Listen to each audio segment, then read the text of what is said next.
weapon to do harm. Take this, piece of filth. Don't need a weapon to do harm. Die, beast. A clean kill.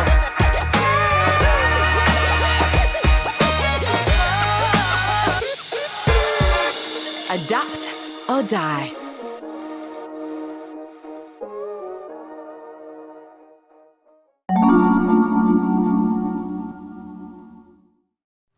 Welcome back, Exile. In today's video I want to showcase another proof of concept.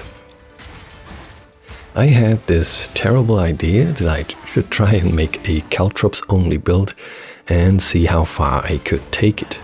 I say terrible because it kinda is. I did manage to take this character into endgame and reach level 92 at the time of making this video, but it certainly didn't go as smooth as I would have liked. If that's not a problem for you at all, then keep on listening. Let me explain how this works. Trail of Caltrops is a skill that reserves spirit and will trigger the Caltrops skill when you dodge roll. Inspecting the attack tag reveals that we can scale this damage with our weapon. To make sure the spikes hit as hard as possible, I opted for a dual weapon setup with Bringer of Rain and a combination of crit, bleed, impale and poison. Something you would never ever have attempted to do in PoE 1. At first I wanted to build around bleed and poison only, but then halfway through finishing the build I decided to throw in Impale since I was already scaling crit for higher damage over time rolls. A few passives shuffled around and I arrived at the version you are seeing now. Quick side note here, I'm still using a level 19 gem and am missing a few crucial crit nodes.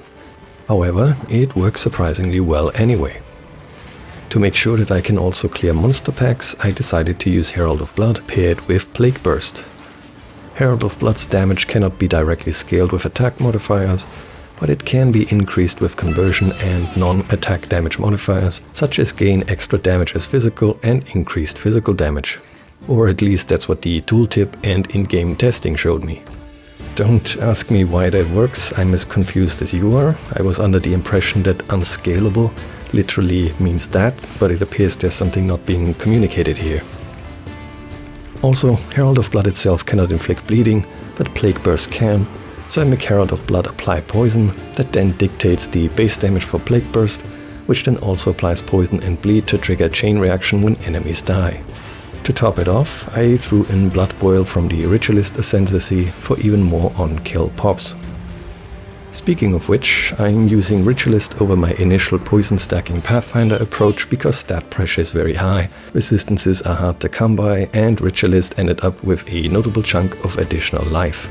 Despite being very squishy, my character feels much less squishy compared to the Pathfinder. Due to no longer being a Pathfinder, I had to find an alternative to the quote-unquote slow immunity, so I decided to invest into some passives and runes to reach the required 100% reduced slow potency. After dying several times to chill and other slows that bring your dodge roll to a crawl, trust me on this, you will do the same. Now, let's talk about weapons. I did pay less than what they're probably worth, but suffice to say I got some pretty sick stat sticks for a couple divines. The level boosts themselves are already insane, but what makes these even more insane is the addition of extra physical damage from conversion. That's over 30% on each weapon, on top of the already high base damage. Yeah, these spikes now hit hard. Since I'm going for big stonks, I also opted for Rislathus Coil, paired with the heft support for even more high damage rolls. The caveat here being that this also increases the damage variance, so you will just have to keep on rolling.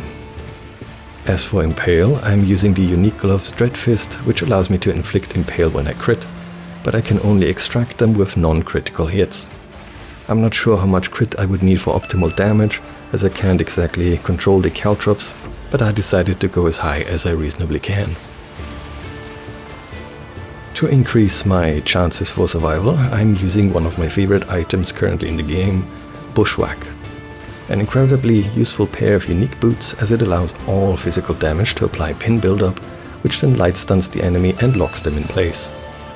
A bit counterproductive to my build, but it was still the best option overall because it also allows me to fully break enemy armor when paired with certain passives. And because Herald of Blood and Plague Burst both deal physical damage, they will also apply pin when they trigger, and it's honestly just a sight to behold.